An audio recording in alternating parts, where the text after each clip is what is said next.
কই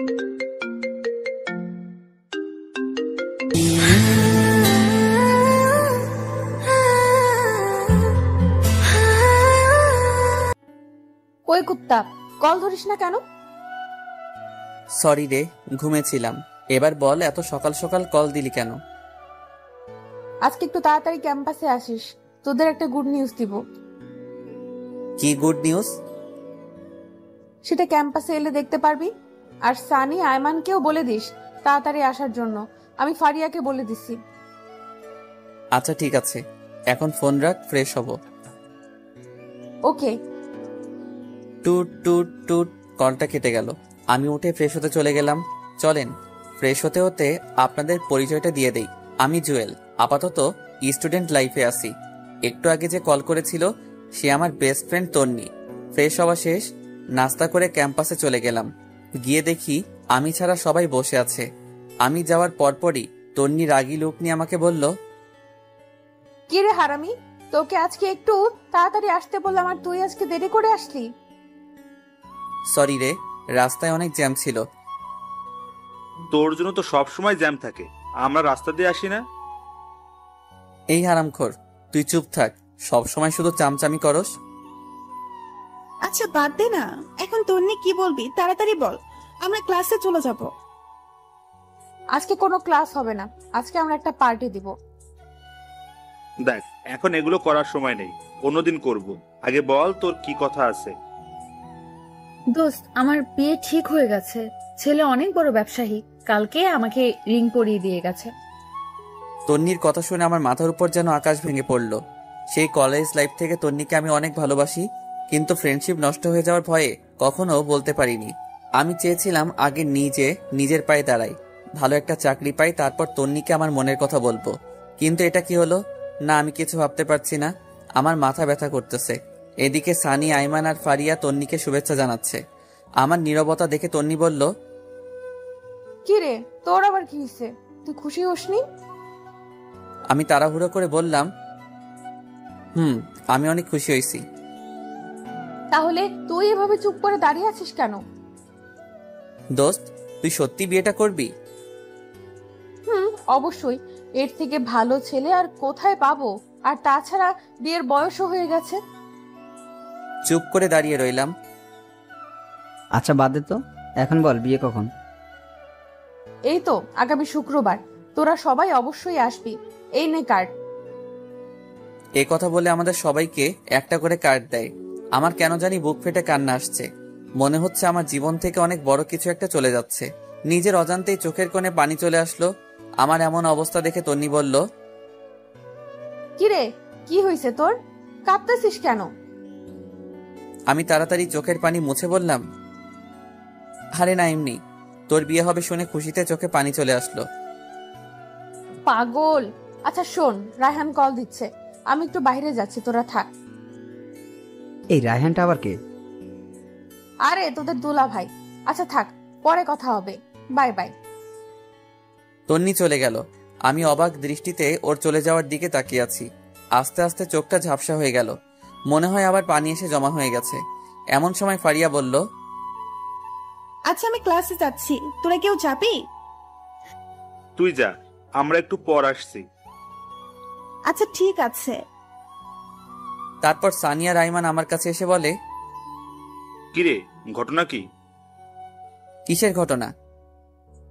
তোর চোখে পানি কেন? এমনি পানি চলে আসছে। তুই কি ভাবছিস আমরা কিছু বুঝি না? আমরা তোর বন্ধু না? এখনো সময় আছে, বলে দে তুই যে তন্নিকে ভালোবাসিস। কি সব বলছিস তোরা? দেখ, এখন নাটক করার সময় নেই। যদি সত্যিই ভালোবাসিস তাহলে তাকে বলে দে, কিছু হবে না, আমরা আসি। আমি আর কিছু না বলে সোজা ক্যাম্পাস থেকে বাসায় চলে আসলাম। সোজা রুমে গিয়ে শুয়ে পড়লাম। তন্নির কথা ভাবছি আর চোখ দিয়ে পানি পড়ছে। ওর কথা ভাবতে ভাবতে কখন যে ঘুমিয়ে পড়েছি মনে নেই। ঘুম থেকে উঠে দেখি সন্ধ্যা হয়ে গেছে।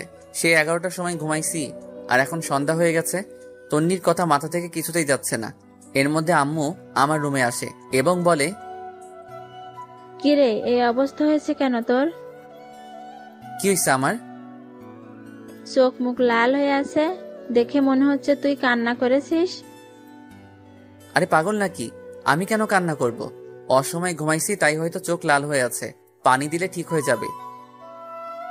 আচ্ছা ঠিক আছে, ফ্রেশ হয়ে আয়, আমি চা নিয়ে আসতেছি। এরপর ফ্রেশ হয়ে চা খেয়ে ছাদে চলে গেলাম। এক কোণে গিয়ে বসলাম আর 4টার দিকে তাকিয়ে আছি। মনের মধ্যে শুধু তন্নির সাথে কাটানো সময়গুলো উকি দিচ্ছে। খুব ইচ্ছে করছে চিৎকার দিয়ে বললি, তন্নি আমি তোকে ভালোবাসি, অনেক ভালোবাসি, কিন্তু পারছি না। মনের মধ্যে অজানা একটা ভয় চেপে রেখেছে। একটু পর দেখলাম তন্নি কল করেছে। কলটা ধরতে ইচ্ছে করছে না, কয়েকবার দেওয়ার পর রিসিভ করলাম। কিরে, তুই কল ধরছিস না কেন? একটু ব্যস্ত ছিলাম, কি বলবি বল। শোন দোস্ত, কালকে আমরা শপিং করতে যাব, তুইও আমাদের সাথে যাবি। সরি, আমি পারবো না। তুই সানি বা আইমানকে নিয়ে যা, তাছাড়া ফারিয়া তো তোর সাথে আছেই। না, ওরা কেউ যাবে না, প্লিজ তুই চল। দেখ, আমার একটু কাজ আছে, আমি যেতে পারবো না। আমি এত কিছু বুঝি না, তুই যাবি। এরপর সে কলটা কেটে দিল। এমনিতেই ওর জন্য অনেক কষ্ট হচ্ছে, এর মধ্যে যদি শপিং এ যাই তাহলে আমার মাথা আরো খারাপ হয়ে যাবে। না, কিছুই মাথায় ঢুকছে না। যা হওয়ার তা পরে হবে। আমি কালকেই তন্নিকে আমার মনের কথা বলে দিব। পরের দিন ঘুম ভাঙলো তন্নির কলে। মোবাইলটা হাতে নিয়ে দেখি 22টা কল দিছে। তাড়াতাড়ি উঠে ফ্রেশ হয়ে তন্নিকে একটা টেক্সট পাঠালাম যে আমি আসছি। সারাদিন তন্নির সাথে শপিং করলাম, কথাগুলো বলতে চেয়েও পারলাম না, কেমন জানি অস্বস্তি লাগছে। তন্নির দিকে খেয়াল করে দেখলাম ও অনেক খুশি। এখন কথাগুলো কিভাবে বলবো যদি ফ্রেন্ডশিপ নষ্ট করে ফেলে। আমি আর কিছু না ভেবে সোজা বাসায় চলে আসলাম। চিন্তা করলাম এখানে আর থাকবো না, তন্নিকে চোখের সামনে অন্য কারো হতে দিতে পারবো না। মনে মনে সিদ্ধান্ত নিলাম তন্নিকে সব কথা খুলে বলবো। যদি সে রাজি হয় তাহলে এখানে থেকে যাব, আর যদি রাজি না হয় তাহলে দেশের বাইরে চলে যাব। তাড়াতাড়ি করে আম্মুর কাছে গেলাম, গিয়ে বললাম, আম্মু আমি বাইরে চলে যাব, এখানে আর পড়ালেখা করব না।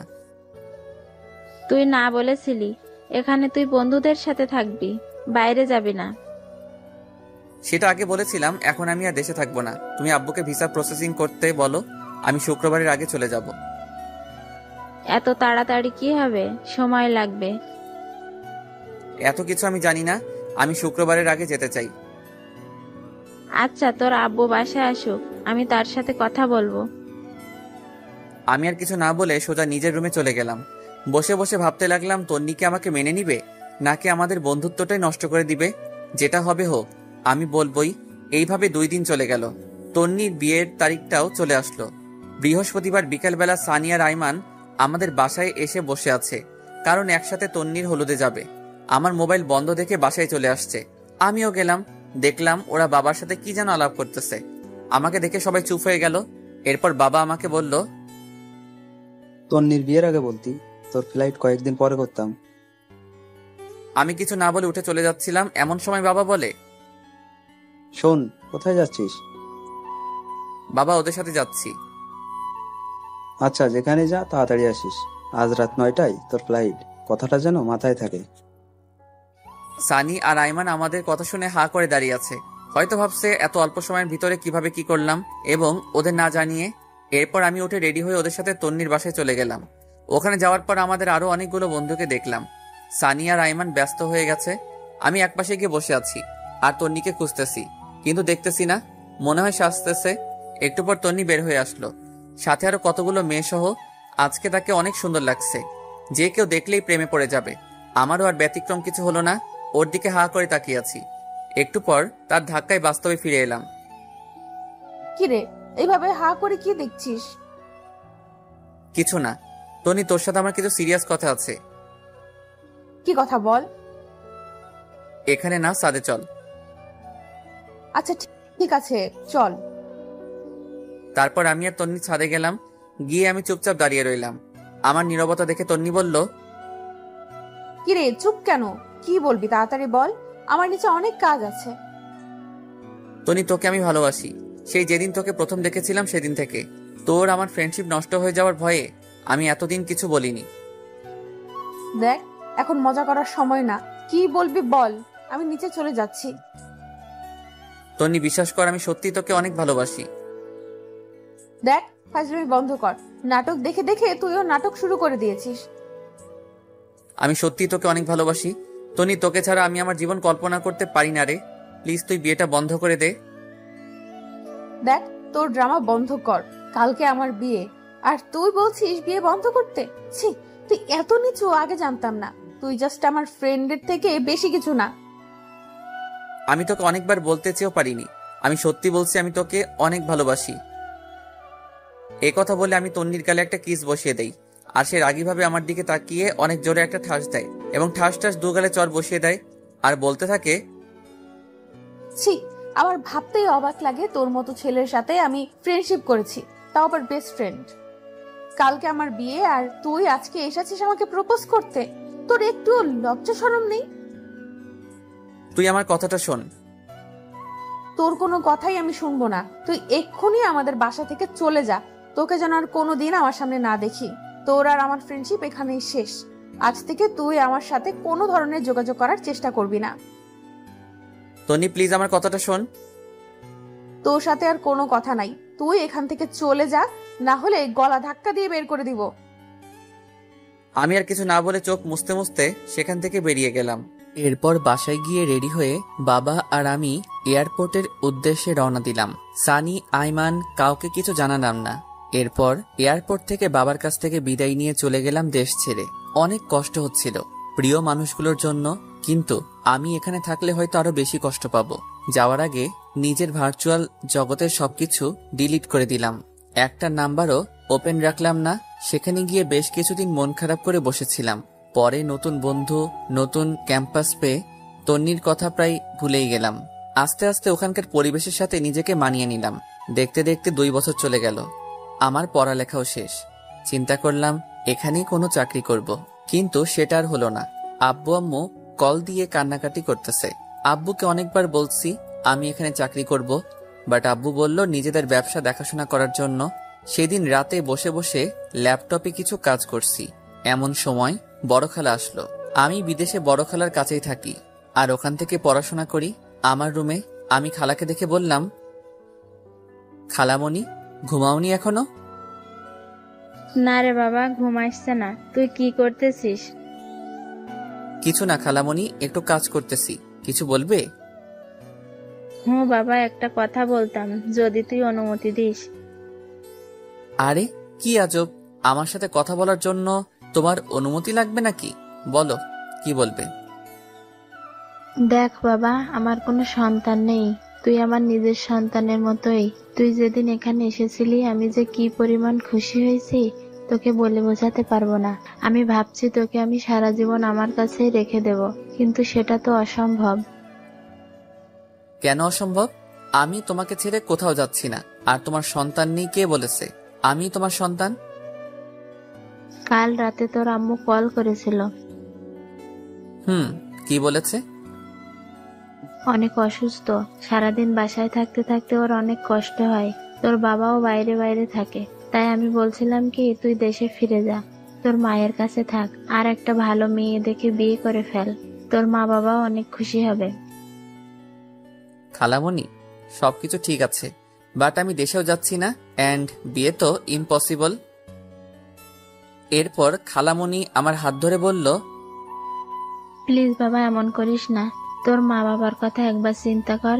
ওদেরকে ইচ্ছা করে না ছেলের বউয়ের সাথে সময় কাটাতে, নাতিদের সাথে একটু খেলা করতে? প্লিজ বাবা, তুই দেশে ফিরে যা। প্রয়োজনে মাঝে মাঝে এখানে আসিস, কিছুদিন থাকবি, ঘুরবি, ভালো লাগবে। প্লিজ বাবা, না করিস না। আচ্ছা ঠিক আছে, দেখি। দেখ না, তুই কালকেই যাবি, এই নে টিকিট। এই কথা বলে আমার হাতে একটা টিকিট ধরিয়ে দিল। আমি অবাক হয়ে জিজ্ঞেস করলাম, খালামণি এটা কখন করলে? তোর এত কিছু জানার দরকার নেই। আর শোন, আমি কিছু জিনিস কিনে রেখেছি, এগুলো নিয়ে যাবি। এখন ঘুমা। পরের দিন সবকিছু ঠিকঠাক করে খালামণির কাছ থেকে বিদায় নিয়ে চলে আসলাম দেশে। বাবা মা আগে থেকেই এয়ারপোর্টে ছিল। আমাকে দেখে কান্না শুরু করে দিল। মায়ের দিকে তাকিয়ে আমি অবাক হয়ে গেলাম। অনেক অসুস্থ, ঠিক মতো দাঁড়াতেও পারছে না। বাবার অবস্থাও আগের মতো নেই। এরপর বাবা আর মায়ের সাথে বাসায় গিয়ে খাওয়া দাওয়া করে ঘুমিয়ে পড়লাম। আগের সিমটা আবার ওপেন করলাম। কল আর মেসেজ এসে পুরো সিম ফুল হয়ে আছে। একটা জিনিস দেখে খারাপ লাগলো, তনি একটাবার কল তো দূরের কথা, একটা মেসেজও দেয়নি। হয়তো অনেক সুখে আছে, অনেক ভালো আছে, তাই আমাকে আর প্রয়োজন মনে করেনি। চোখের কোণে পানি এসে জমা হয়ে গেল। আমি সানির নাম্বারটাতে কল দিলাম। কয়েকবার দেওয়ার পর কল ধরেই সানি বলতে শুরু করলো, কিরে তুই বাইসে আসিস? কেন, মরলে খুশি হতি নাকি? এই শালা, কথা বলবি না তুই। তোর সাথে কোনো কথা নাই, আমি তোর কেউ না। প্লিজ ভাই, রাগ করিস না, তোকে আমি সবকিছু বলবো। কিচ্ছু বলতে হবে না তোর, তুই তোর মতো থাক। আচ্ছা শোন, বিকেলে কফি শপে আয়, তোদের সাথে দেখা করব। আর কিছু কথা আছে, আইমান আর ফারিয়াকে একটু কষ্ট করে বলে দিস। আচ্ছা ঠিক আছে। এ কথা বলে কলটা কেটে দিলাম। বিকেলবেলা বের হয়ে কফি শপের দিকে রওনা দিলাম। রাস্তাঘাট সবকিছু কেমন যেন চেঞ্জ হয়ে গেছে। একটু পর কফি শপে গেলাম, গিয়ে দেখি সবাই বসে আছে। আজকেও আমার লেট হয়ে গেছে। আমাকে দেখেই ওরা দৌড় দিয়ে এসে জড়িয়ে ধরে ফেলে। এরপর তিনজনে মিলে 10 মিনিট কিল আর ঘুষি দেয়। এতদিনের জমানো সবগুলো একসাথে দিয়ে দেয়। ওদের সাথে কুশল বিনিময় করলাম। তারপর সানিকে বললাম, তো তোর আর কি অবস্থা, চাকরি বাকরি কিছু করিস নাকি? একটা প্রাইভেট কোম্পানিতে আমি আর ফারিয়া একসাথে জব করি। গুড। আইমান, তুই কি করিস? কি আর করবো, বাবার সাথেই আছি ব্যবসা নিয়ে। তো তুই কি করবি, দেশে থাকবি নাকি আবার উধাও হয়ে যাবি? আরে না, তোদের ছেড়ে আর যাচ্ছি না। তো তোর বউ কোথায়? আরে আমি এখনো বিয়ে করিনি, তবে আব্বা ওনার বন্ধুর মেয়ের সাথে ঠিক করে রেখেছে। ওর পড়ালেখা শেষ হলে তারপর বিয়ে। আচ্ছা ভালো। তোদের দুজনের কি অবস্থা? দেখি দুজন দুজনের দিকে তাকিয়ে হাসতেছে। এরপর আইমান বলল, মামা, ওরা নিজেরাই সারাই ফেলছে। কি, তোরাও এই কাজ করলি? যাক, খুশি হলাম। সারা জীবন একসাথে ছিলি, এখনো থাকবি, ভালো হইছে। তো তুই কবে করছিস? আমার মতো ছেলেকে কে মেয়ে দিবে বল? ধুর, ফাজলামি করিস না। এই তন্নি কেমন আছে রে? মনে হয় অনেক সুখে আছে, তাই না? একথা শোনার পর ওরা তিনজন একে অপরের দিকে তাকাতে লাগলো। এরপর আইমান বলল, আসলে তন্নির বিয়ে হয়নি। মানে মস্করা করছিস তাই না? দেখ, জোকস এখন ভালো লাগে না। না রে, আইমান ঠিক বলছে, ওর বিয়ে হয়নি। কি বলছিস তোরা? বিয়ে হয়নি কেন? তুই তো সেদিন চলে গিয়েছিলি, তাহলে তুই দেখতি কেন বিয়ে হয়নি। এত কথা না বলে বিয়ে কেন হয়নি সেটা বল। আসলে রায়হান ছেলেটা অন্য একটা মেয়ের সাথে রিলেশন ছিল। বিয়ের দিন সে ওই মেয়েকে নিয়ে পালিয়ে যায়। তারপর? তারপর আর কি, ওরা বিয়েটা ভেঙে দেয়। তন্নির বাবা ওদের হাতে পায়ে ধরেছিল, কিন্তু কোনো লাভ হয়নি।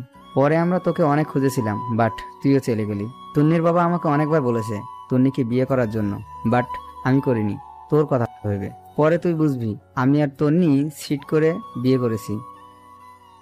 আরে ধুর, এসব কেন বলছিস? আমি কিছু বলতাম না, তুই বিয়েটা করে ফেলতি। না বন্ধু, সেটা হয় না। এরপর ফারিয়া বলল, সেই থেকে তন্নি পাথরের মতো হয়ে গেছে। ঠিক মতো খায় না, ক্যাম্পাসে যায় না, আমাদের সাথেও মেশে না, দরকার ছাড়া কোনো কথা বলে না, সারা দিন জানালার গ্রিল ধরে দাঁড়িয়ে থাকে। ওর আর বিয়ের জন্য প্রপোজাল আসেনি? আসছে, বাট সে করবে না। আমাদের বিয়ের সময় এসে গিফটটা দিয়েই চলে গেছে। ও কি এখন এখানেই থাকে নাকি চলে গেছে? না, আগের বাসায় আছে। আমি একটু ওর সাথে কথা বলবো, তোরা যাবি আমার সাথে? আজকে তো সময় নেই, কালকে বিকেলবেলা সবাই ফিরে আছি, কালকে চল। আচ্ছা ঠিক আছে তাহলে। এরপর ওদের কাছ থেকে বিদায় নিয়ে বাসায় চলে আসলাম। শুয়ে শুয়ে চিন্তা করতেছি, ওর বাবা মায়ের কাছে বিয়ের প্রস্তাব দিলে কেমন হয়। ইস, আমি যদি সেদিন থাকতাম, হয়তো এতদিনে আমাদের বাচ্চাও বড় হয়ে যেত। এসব ভাবতে ভাবতে ঘুমাই গেছি। পরের দিন আমরা চারজন ওদের বাসায় গেলাম। দরজার সামনে দাঁড়িয়ে কলিং বেলটা বাজালাম। একটু পর ওর মা এসে দরজা খুলে দেয়। আমাদের দেখে উনি অনেক খুশি হন। আমাকে দেখে বলে, আরে জুয়েল, তুই কোথা থেকে আসলে? এতদিন কোথায় ছিলে বাবা? আন্টি, আমি তো দেশে ছিলাম না। আচ্ছা, এই দাঁড়িয়ে কেন আসো? সবাই ভিতরে আসো। এরপর আমরা সবাই ভিতরে গেলাম। অনেক বসে আন্টির সাথে গল্প করলাম, কিন্তু তন্নিকে কোথাও দেখছি না। আমি ফারিয়াকে ইশারায় বললাম তন্নিকে দেখতে। সে উঠে তন্নির রুমে গেল। গিয়ে অনেকক্ষণ পর আসলো। তারপর আমি বললাম, কিরে ও বাসায় নেই? আচ্ছা ভেতরে। এখানে নাকি আসবে না, তুই কথা বললে ভেতরে যা। এরপর আমি উঠে ভিতরে গেলাম। গিয়ে দেখলাম ও জানলার গ্রিল ধরে দাঁড়িয়ে আছে। আমি অনেকক্ষণ গিয়ে পেছনে দাঁড়িয়ে রইলাম। কেমন জানি নার্ভাস লাগছে, কিন্তু ওর কোনো নড়াচড়া নাই। তারপর আমি একটা কাশি দিলাম, দেখলাম পেছনে তাকালো। এরপর সে বলল, কি রে, কখন আসছিস? এই তো কিছুক্ষণ হলো। কেমন আছিস তুই? ভালো। তুই এখানে কেন আসছিস? কথাটা শুনে অনেক খারাপ লাগলো। এতদিন পর দেখা হলো, অথচ আমি কেমন আছি সেটা জিজ্ঞেস না করে উল্টো আমাকে বলে কেন আসছি। এরপর আমি বললাম, এখনো রাগ করে আছিস? সেদিনের জন্য আমি অনেক সরি। আমি কারোর উপর রাগ করি না, সেই অধিকার আমার নেই। এতদিন কোথায় ছিলি? বাইরে। তো এখন এখানে কেন আসছিস? তোকে দেখতে। দেখা হয়ে গেছে, এখন যা। কেন, তোর কি বিরক্ত লাগছে নাকি? তুই রুম থেকে বের হলে আমি খুশি হব। প্লিজ এখান থেকে যা। আমি আর কিছু না বলে সোজা চলে আসলাম, একরকম অপমানিত হয়ে। এরপর আন্টি নাস্তা নিয়ে আসলো। আমরা নাস্তা খেতে খেতে কথা বলছি। এরপর আমি আন্টিকে বললাম, আন্টি একটা কথা বলতাম, যদি কিছু মনে না করেন। বাবা বলো। আন্টি, আমি তন্নিকে বিয়ে করতে চাই। আমার কথা শুনে আইমান, সানি আর ফারিয়া অবাক হয়ে আমার দিকে তাকিয়ে রইল। আন্টি বলল, কিন্তু বাবা, তোমার বাবা মা কি রাজি হবে? আর তন্নি তো বিয়ে করার কোনো ইচ্ছে নেই বলতেছে। আন্টি, আমার মা বাবা আমার উপর কোনো কথা বলবে না। আপনি যদি রাজি থাকেন আমি তন্নিকে বিয়ে করব। বাবা ঠিক আছে, কিন্তু তন্নি? আন্টি, বিয়ের পর সবকিছু ঠিক হয়ে যাবে। আচ্ছা বাবা, দেখি কি করা যায়। তারপর আমি, আইমান, সানি আর ফারিয়া তন্নিদের বাসা থেকে চলে আসলাম। পরে আমি আব্বু আর আম্মুকে বললাম তন্নির কথা। আমার কথা শুনে ওনারা তো অনেক খুশি। বললেন, তোর পছন্দই আমাদের পছন্দ, আর তন্নি মেয়েটাকে আমারও অনেক ভালো লাগে। অবশেষে আমাদের বিয়েটা হয়ে গেল। তন্নিকে একরকম জোর করে বিয়েটা দেওয়া হয়েছে। কবুল বলার সময় দেখলাম সে বলতে চাচ্ছে না। ফারিয়া আর ওর মায়ের জোরাজোরিতে বলল, এখন প্রায় রাত 12টা। আমি, সানিয়া, রাইমান ছাদের উপর বসে বসে আড্ডা দিচ্ছি। এমন সময় ফারিয়া উপরে আসলো আর এসে আমাকে বলল, কি রে তুই এখানে? তো কোথায় থাকবো? আজকে না তোর বাসর রাত? তন্নি অনেক আগে থেকে একা একা বসে আছে, যা ঘরে যা। বন্ধু যা, আর বসে থাকা ঠিক হবে না। এরপর আমি উঠে আস্তে আস্তে রুমের দিকে হাঁটা দিলাম। এমন সময় সানি বলল, মামা, মনে করে বেলটা মারিস, আর কোনো দরকার হলে আমাকে কল দিস। আই ফাজিল, তোর মুখে কি কিছুই আটকায় না? সবাই কি তোর মতো নাকি? আমি আর কিছু না বলে একটা মুচকি হাসি দিয়ে ছাদ থেকে চলে আসলাম। বাসর ঘরের সামনে দাঁড়িয়ে আছি। কেমন জানি ভয় লাগতেছে, আবার লজ্জাও। অনেকক্ষণ দাঁড়িয়ে থেকে আস্তে করে দরজাটা খুলে ভিতরে প্রবেশ করলাম। দরজাটা লাগিয়ে দিলাম। দেখলাম তন্নি মাথা নিচু করে বসে আছে। আমি গিয়ে খাটের উপর বসলাম। এমন সময় তন্নি আমাকে বলল, তোর সাথে আমার কিছু কথা আছে। কি কথা বল। আর শোন, আজকে থেকে আমি তোর স্বামী, সো আর তুই করে বলবি না, তুমি করে বলবি, এন্ড আমিও বলবো। দেখ, তোকে আমি কখনোই স্বামী হিসেবে মানতে পারবো না। তুই জাস্ট আমার ফ্রেন্ড। তাহলে বিয়েতে মত দিলি কেন? তোর কি ধারণা আমি নিজে থেকে মত দিছি? জীবনেও না। মা আমাকে ওনার মরার কসম দিয়েছে, সেজন্য আমি বিয়েটা করেছি। তোর মায়ের কসমের জন্য তুই আমার জীবন নষ্ট করবি নাকি? তো তুই এখন কি চাস? তুই জীবনেও আমার কাছে স্বামীর অধিকার দেখাতে পারবি না। তুই তোর মতো আর আমি আমার মতো। ওকে, আমি তোর উপর কোনো অধিকার খাটাবো না।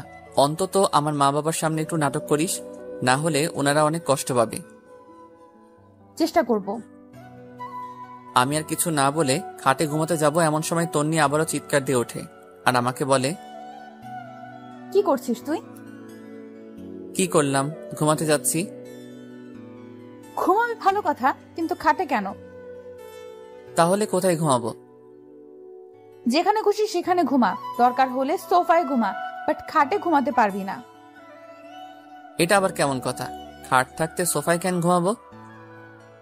কারণ তোর সাথে এক খাটে ঘুমানোর কোনো ইচ্ছাই আমার নেই, তো তুই খাটে ঘুমাবি না। আমি আর কিছু না বলে একটা বালিশ নিয়ে লাইট অফ করে সোফায় ঘুমিয়ে পড়লাম। তন্নিও খাটের উপর শুয়ে পড়ল। আমার কিছুতেই ঘুম আসছে না। পরে আমি উঠে বেলকনিতে চলে গেলাম। মনে মনে ভাবতে লাগলাম, আমার মতো অবাগা হয়তো পৃথিবীতে আর দ্বিতীয়টা নেই। এই বাসর ঘর নিয়ে কত কিছু চিন্তা করে রাখছি, বাট কিছুই হলো না। মনে মনে ভাবলাম, তন্নির সাথে ফ্রেন্ডশিপটা না হলেই ভালো হতো। সুন্দর একটা জীবন পেতাম। নিয়তি বারবার ওর কাছেই আমাকে নিয়ে আসে। এসব ভাবতে ভাবতে কখন যে চোখের কোণে পানি এসে জমা হয়েছে বুঝতেই পারিনি। এমন সময় খেয়াল করলাম রুম থেকে কান্নার আওয়াজ আসছে। আমি তাড়াতাড়ি রুমে ঢুকে লাইটটা অন করলাম। দেখলাম তন্নি ফুপিয়ে ফুপিয়ে কাঁদছে। লাইট অন করাতেই কান্না বন্ধ করে দিল। তারপর আমি বললাম, কিরে, তুই এখনো ঘুমাসনি? আর কান্না করতেছিস কেন? না, এমনি। তুই কোথায় ছিলি? বারান্দায় ছিলাম। ঘুমিয়ে পড়, বেশি রাত জাগলে আবার শরীর খারাপ করবে। তুইও ঘুমিয়ে পড়। আমি আর কিছু না বলে লাইটটা অফ করে দিলাম। খেয়াল করে দেখলাম ওর মোবাইলে রায়হান ছেলেটার ছবি। এবার বুঝতে পারছি তন্নি কেন কান্না করছে। হয়তো ছেলেটাকে অনেক ভালোবেসে ফেলেছে। মনে মনে বললাম, বালিকা, তুমি আমাকে চেনো না, আমি কোন জলের মাছ। তোমাকে আমার প্রতি দুর্বল করে তারপর প্রত্যেকটা কথার প্রতিশোধ নিব। কোথাকার একটা ছেলের জন্য তুমি আমার ভালোবাসাকে 2 টাকার দামও দিচ্ছ না। এসব ভাবতে ভাবতে কখন যে ঘুমিয়ে গেছি মনে নেই। সকালবেলা একটা মিষ্টি কণ্ঠে ঘুম ভাঙলো। তাকিয়ে দেখে এটা তন্নি। এইমাত্র গোসল করে আসছে। ওর চেহারাটা অনেক মায়াবী লাগছে। আমি অনেকক্ষণ তাকিয়ে থাকার পর তন্নি বলল, ওই এভাবে ছ্যাঁচড়াদের মতো তাকিয়ে না থেকে তাড়াতাড়ি উঠে ফ্রেশ হয়ে নে। আম্মা এসে কয়েকবার ডেকে গেছে নাস্তা করার জন্য।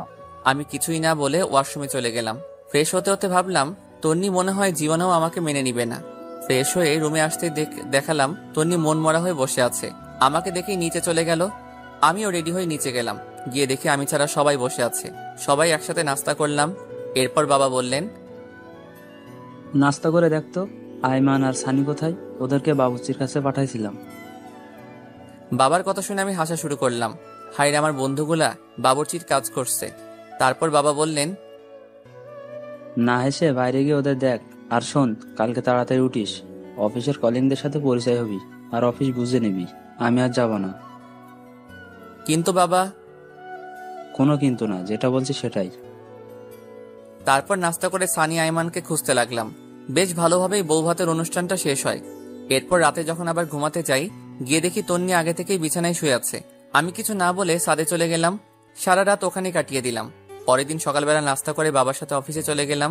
বাবা সবার সাথে পরিচয় করিয়ে দিলেন এবং এটাও বললেন যে আজ থেকে আমি ওদের বস।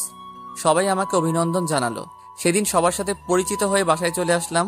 এইভাবে 1 সপ্তাহ চলে গেল। তন্নির সাথে আমার আর তেমন কথা হয় না, দরকার ছাড়া আর কোনো কথা নেই। সেদিন সকালে নাস্তা করে অফিসে এসে কিছু দরকারি কাজ সেরে নিলাম। তারপর চেয়ারটাতে গা এলিয়ে দিয়ে চোখটা বন্ধ করলাম। এমন সময় ইউসুফের কল। কিরে দোস্ত, কি অবস্থা? বিয়ে করে তো আমাদের ভুলে গেলি। আরে না, কি যে বলিস, তোদের কেন ভুলবো? দোস্ত, তোর বিয়েতে আসতে পারিনি, আম্মু অসুস্থ ছিল, কিছু মনে করিস না। আরে না, তো বল আন্টি কেমন আছে? আগের থেকে ভালো। তোর বাসায় সবাই কেমন আছে? না রে দোস্ত, তেমন ভালো নাই। আম্মু আব্বু দুজনই অসুস্থ। এক কাজ কর, ওনাদেরকে নিয়ে দূরে কোথাও থেকে ঘুরে আয়। যদি পারিস দেশের বাইরে যা, ভালো লাগবে। ঠিক বলেছিস। আচ্ছা, দেখি কি করা যায়। এ কথা বলেই কলটা কেটে দিলাম। মনে মনে চিন্তা করলাম, কোথাও থেকে ঘুরে আসলে মন্দ হয় না। এগুলো ভাবতে ভাবতে দেখি টিফিনের সময় হয়ে গেছে। আমি হালকা কিছু খেয়ে নিলাম। এরপর চিন্তা করলাম তন্নিকে একটা কল দেই, খেয়েছে কিনা জিজ্ঞেস করি। এরপর তন্নিকে কল দিলাম। কিছুক্ষণ রিং হওয়ার পর কলটা ধরলো। বিরক্ত নিয়ে বলল, কি ব্যাপার, তুই এ সময় কেন কল দিলি? না মানে, খেয়েছিস কিনা জানার জন্য। দেখ, তোর আমাকে নিয়ে এত ভাবতে হবে না, আমাকে আমার মতো থাকতে দে। তারপর সে কলটা কেটে দিল। বুঝলাম না তন্নি কেন আমার সাথে এরকম ব্যবহার করে। আমি তো ওর ভালো চাই, তবুও সে কেন বোঝে না। না থাক, আজ থেকে আর ওর কেয়ার করব না। ওর মতো ও থাকবে আর আমার মতো আমি থাকবো। এগুলো চিন্তা করতে করতে আবার কাজে মন দিলাম। রাতে বাসায় গিয়ে দেখলাম বাবা বসে বসে খবর দেখছে আর মা রান্নাঘরে। আমি বাবার সামনে গিয়ে দাঁড়ালাম। আমার দাঁড়িয়ে থাকা দেখে বাবা বলল, কিরে, কিছু বলবি নাকি? জি বাবা, একটা কথা বলার ছিল, যদি কিছু মনে না করো তাহলে বলতাম। আরে পাগল, আমাদের সাথে কথা বলার জন্য তোর অনুমতি লাগবে নাকি? বল, কি বলবি? আসলে বাবা বলছিলাম কি, সারাদিন অফিস কাজ এগুলো করতে করতে তোমাদের সময় দিতে পারি না। চলো না, আমরা সবাই মিলে কোথাও থেকে কয়েকদিনের জন্য ঘুরে আসি, সবার ভালো লাগবে। কথাটা আসলে ঠিক বলেছিস, বাট যাওয়া হবে না। কিন্তু কেন বাবা? গতকাল রাতে তোর দাদুকে স্বপ্নে দেখেছি, কবরটা নাকি ভেঙে পুকুরে পড়ে যাচ্ছে।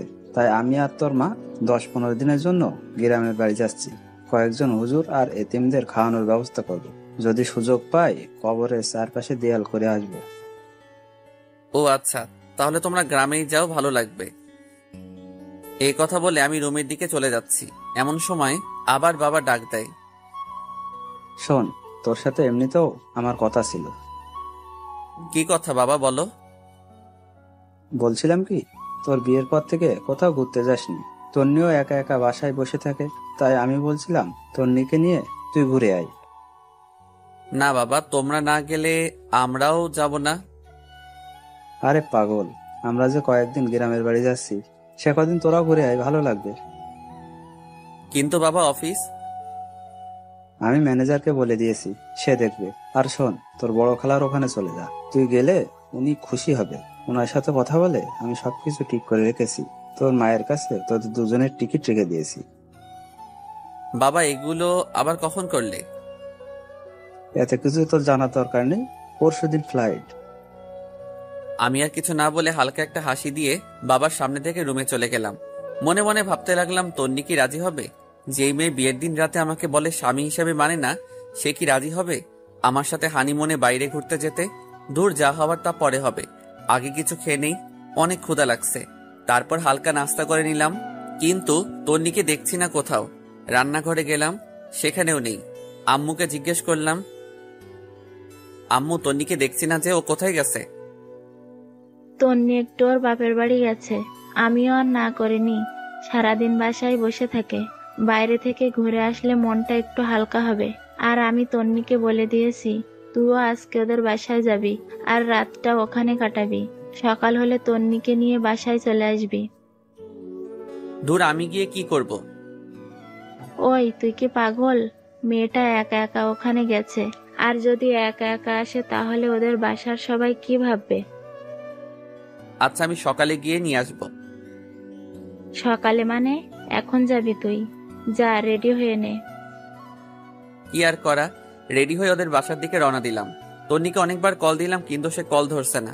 তারপর আমি আইমান আর সানির সাথে চ্যাটিং করতে করতে ওদের বাসার সামনে চলে গেলাম। গাড়ি থেকে নেমে ওদের বাসার সামনে গিয়ে দাঁড়ালাম। তখন প্রায় 9টা বেজে গেছে। তারপর ভিতরে গেলাম। আমাকে দেখে শ্বশুর শাশুড়ি অনেক খুশি হলেন, তাদের সাথে অনেকক্ষণ কথা বলে নিলাম। এরপর শাশুড়ি আম্মা বললেন, যাও বাবা, রুমে যাও। তন্নি রুমে আছে, ওখানে গিয়ে ফ্রেশ হয়ে নিচে আসো, আমি খাবার রেডি করছি। আচ্ছা ঠিক আছে। এই কথা বললে আমি তন্নির রুমের দিকে হাঁটা দিলাম। ওর দরজার সামনে গিয়ে শুনতে পাই ওর রুম থেকে অনেক জোরে হাসি শব্দ আসছে। সবার থেকে ওর হাসিটা আলাদা, অনেকদিন পর সে হাসছে। আমি বাইরে থেকে উকি দিয়ে দেখলাম ওর কয়েকজন কাজিন সেখানে বসে ওর সাথে গল্প করছে। তাদের মধ্যে একজন আমাকে দেখে ফেলে, তারপর বলে, আরে দুলাভাই, আপনি আসতেন? আমরা আপনারই কথাই বলতেছিলাম, আসুন ভিতরে আসুন। তারপর আমি ভিতরে গিয়ে অনেকক্ষণ ওদের সাথে গল্প করলাম। তারপর ওরা সবাই চলে গেল। তখন তন্নি আমাকে বলল, তুই এখানে কেন আসছিস? মানে কি? তোর বাসায় আসার জন্য মনে হয় আমার ঠেকা পড়ছে, আম্মুই আমাকে আসতে বলেছে। তন্নি মুখে একটা বিরক্ত নিয়ে কিছু একটা বলতে যাবে, এমন সময় শাশুড়ি এসে আমাদের ডেকে নিয়ে গেলেন খাবার জন্য। আমি আর কিছু না বলে সোজা খেতে চলে গেলাম। খাবারের টেবিলে বসে তো অবাক, এত খাবার! আসলেই শ্বশুর বাড়ির রসের হাড়ি। সবগুলো খাবারই আমার পছন্দের। এরপর খাওয়া দাওয়া সেরে আমি রুমে এসে বিছানায় শুয়ে পড়লাম। কিছুক্ষণ পর তন্নি রুমে আসলো আর এসে চেঁচামেচি শুরু করে দিল। কিরে, তুই বিছানায় শুয়েছিস কেন? তো কোথায় শুব? তোর রুমে তো সোফাও নেই। সোফা নেই তো কি হয়েছে? ফ্লোর আছে না, ফ্লোরে শুয়ে পড়। মানে ফ্লোরে শুয়ে পড়বো মানে? এত মানে টানে বুঝি না, আমি তোর সাথে এক বিছানায় ঘুমাতে পারবো না। কেন ঘুমাতে পারবি না? শোন, বিয়েটা যেভাবেই হোক, এখন আমি তোর স্বামী, আর তোর ভয়ের কিছু নেই। আমি তোকে কিছু করব না। সেটাও যদি না হয় তাহলে তুই নিজেই ফ্লোরে শুয়ে পড়। ফ্লোরে আমার ঘুম আসে না। আমার সম্ভব বিরক্ত লাগছে মেয়েটার কর্মকাণ্ড দেখে। ইচ্ছা করছে কানের নিচে দুইটা দিয়ে দেই। এরপর সে আবার বলতে শুরু করলো, এই শোন, এটা আমার রুম, সো বিছানাটাও আমার। আমার বিছানায় আমি ঘুমাবো। তো কি হইছে? ভুলে গেছিস এতদিন আমার বিছানায় ছিলি আর আমি সোফায় ছিলাম? আমি নিজের ইচ্ছায় ঘুমাইনি, তুই তো বললি আমাকে বিছানায় ঘুমাতে। দূরে ফালতুর সাথে কথা বলে পারা যাবে না, তাই আমি নিজেই ফ্লোরে শুয়ে পড়লাম। শুয়ে শুয়ে ভাবতেছি তন্নি যদি কালকে আমাদের বাসায় যাওয়ার পর শুনে যে আমি হানিমুনের ব্যবস্থা করে আসছি তখন কি করবে। এগুলো ভাবতে ভাবতে দেখলাম ফকিন্নি খুব আরাম করে ঘুমিয়ে আছে। মনে মনে বললাম, তন্নি তুই হয়তো জানিস না আমি কি জিনিস, তোরে আমি এমন সোজা করব যে তুই আমাকে ছাড়া কিছুই বুঝবি না। এসব ভাবতে ভাবতে কখন যে ঘুমিয়ে পড়েছি নিজেও জানি না। খুব সকালবেলা ঘুমটা ভেঙে গেল। ঘুম থেকে উঠতে যাব এমন সময় দেখি পুরো পিঠটা ব্যথা করতেছে। করারও কথা, সারা রাত ফ্লোরে ছিলাম, তাই একটু বেশি ব্যথা করছে। খাটের দিকে তাকিয়ে তন্নি খুব আরামে ঘুমিয়ে আছে। ঘুমন্ত অবস্থায় ওকে একদম বাচ্চাদের মতো লাগছে। মুখটা অনেক মায়াবী লাগছে। আমি অনেকক্ষণ তাকিয়ে রইলাম। একটু পর দেখলাম ওর কতগুলো চুল উড়ে এসে মুখটা ঘুরে রাখছে। ইচ্ছে করছে চুলগুলোকে আলতো করে আবার পেছনে সরিয়ে দেই। বিয়ের পর থেকে এখনো পর্যন্ত তন্নিকে টাচও করিনি। এখন খুব ইচ্ছা করছে ওর মায়াবী মুখটা একটু হাত বুলিয়ে দিতে, কিন্তু যদি জেগে যায় তাহলে আমার 12টা বাজাবে। কিন্তু নিজের ইচ্ছাটাকে আর কন্ট্রোল করতে পারলাম না। ওর মুখের চুলগুলো আস্তে আস্তে সরাতে লাগলাম। হঠাৎ করেই তন্নির ঘুম ভেঙে যায় আর আমাকে ওর এত কাছে দেখে চিৎকার দিয়ে ওঠে এবং সাথে সাথে আমার মুখে ঠাস ঠাস দুইটা চর বসিয়ে দেয়। তারপর রেগে চোখ মুখ লাল করে আমাকে বলতে লাগলো, ছি, তুই এত নোংরা! আমি তো তোকে ভালো মানুষ ভাবছিলাম, কিন্তু তুই যে এত নিম্নমানের আমি তো জানতাম না। তোর সাথে কথা বলতেই আমার রাগ হচ্ছে। তুই ভুল ভাবতেছিস, আমার কথা শোন। তোর কোনো কথাই আমি শুনবো না। এমন সময় তন্নির আম্মু এসে আমাদের ডাক দেয় এবং বলে তাড়াতাড়ি নিচে যেতে, নাস্তা রেডি। তারপর আমি আর কিছু না বলে ওয়াশরুমে চলে যাই। ফ্রেশ হয়ে এসে ওর রুমে বসে আছি। সেও কোথায় যেন গেছেন। বসে বসে ভাবছি, মানুষ করো সহজে অবিশ্বাস করতে পারে। আমি যদি জোর করে কিছু করার চেষ্টা করতাম তাহলে তো বিয়ের প্রথম রাতেই করতে পারতাম, বাট ওগুলো তো আমার মনে নেই। একটু পর তন্নি এসে আমাকে নিয়ে নাস্তা করতে গেল। আমিও কোনো কথা না বলে চুপচাপ নাস্তা করে রুমে চলে আসলাম। এসে রেডি হচ্ছি, কারণ তন্নিকে বাসায় দিয়ে এসে আমি আবার অফিসে চলে যাব। তন্নিও রেডি হয়ে আসলো। অতঃপর তাকে বাসায় দিয়ে আসলাম। অফিসে গিয়ে দেখি অনেক কাজ জমে আছে, এক নাগারে করতে লাগলাম। ঘড়ির দিকে তাকিয়ে দেখি 2টা বাজে।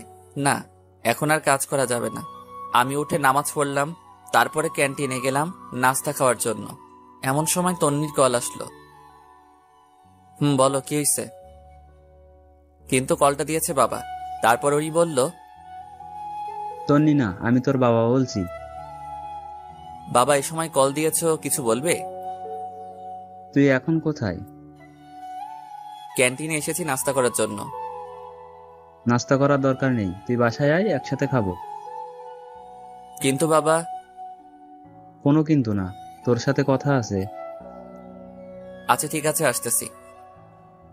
এরপর আমি বাসায় চলে গেলাম। গিয়ে দেখি সবাই খাবার টেবিলে বসে আছে। মনে হচ্ছে আমার জন্য বসে আছে। আমি গিয়ে মায়ের পাশে বসলাম। খাওয়া দাওয়া শুরু হলো। এক সময় বাবা বলল, তোকে যে বলেছিলাম আমরা গ্রামের বাড়ি যাব, মনে আছে তোর? তোর দাদা দাদুর কবর পাকা করব। আছে, কিন্তু। কিন্তু কি? আমি কোথাও যেতে পারবো না। আরে তুই আমাদের সাথে যাবি কেন? তোরা তো ঘুরতে যাচ্ছিস। না বাবা, আমরা কোথাও যাচ্ছি না। দরকার হলে তন্নিকে তোমাদের সাথে নিয়ে যাও। দেখলাম তন্নি আমার দিকে আর চোখে তাকিয়ে আছে। তারপর মা বললেন, এটা কেমন কথা? তুই না কালকে বললি তোরা ঘুরতে যাবি? বলেছিলাম, বাট আর যাব না। আমার কাজ আছে, সবকিছু ক্যান্সেল করে দিয়েছি। তারপর বাবা তন্নিকে জিজ্ঞেস করলো ওনাদের সাথে যাবে কিনা। তন্নি না করে দিল। আমিও আর কিছু না বলে সোজা রুমে চলে গেলাম। বিকেলবেলা আর অফিসে গেলাম না। সেদিন বিকেলবেলা সানি আর আইমানের সাথে আড্ডা দিলাম অনেকক্ষণ। এর মধ্যে আইমান আমাকে বলল, এই জুয়েল, তুই কি তোকে মেনে নিয়েছে নাকি এখনো পাগলামি করে? আমি টেনশনে পড়ে গেলাম।